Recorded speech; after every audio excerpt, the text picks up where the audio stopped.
ఇప్పుడు మీకు ఇది ఏమనేది చూపిస్తాను ఎట్లా అనేది. క్యారెట్ తురిమినాం అనమాట. అంటే అందుకనే క్యారెట్ చూపించక తెచ్చిన. ఓకేనన్నా, ఇది తురిమిండేది క్యారెట్. ఓకేనా, అంటే తొక్కుతో సహా తురిమిండేది.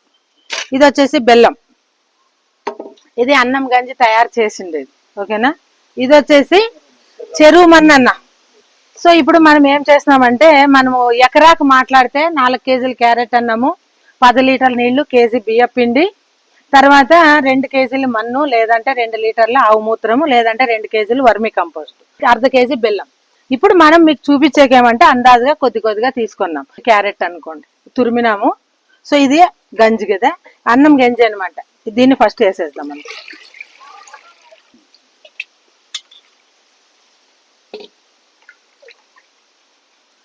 సో తర్వాత క్యారెట్ తురిమినాం కదా,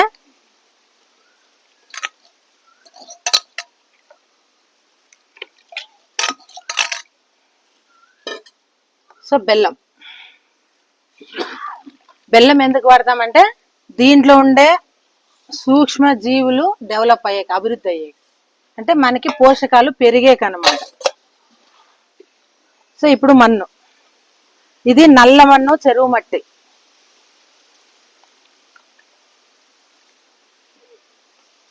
ఇంత చాలు, మనం కొద్దిగా కదా తీసుకోండేది, ఇది చాలు.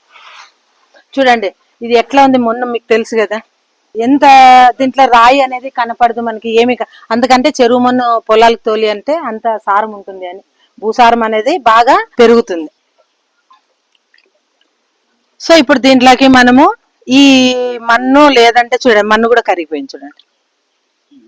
ఈ చెరువు మన్ను అనేది అంత పవర్ గా ఉంటుంది, స్మూత్ ఉంటుంది చాలా. సేమ్ వర్మి కంపోస్ట్ ఇట్లే ఉంటుంది. ఇంకా ఆవు మూత్రం వేసినారంటే దాంట్లో కూడా పోషకాలు బాగా అందుతాయి మనకి. దీంట్లోనా పోషకాలు ఉంటాయి, ఆవు మూత్రంలోనా పోషకాలు ఉంటాయి, తర్వాత వర్మి కంపోస్ట్ లోనే అన్ని పోషకాలు దొరుకుతాయి. సో ఈ మూడిట్లో చూస్ చేసుకోండి, మీకు ఏది అందుబాటులో ఉంటే అది వాడండి.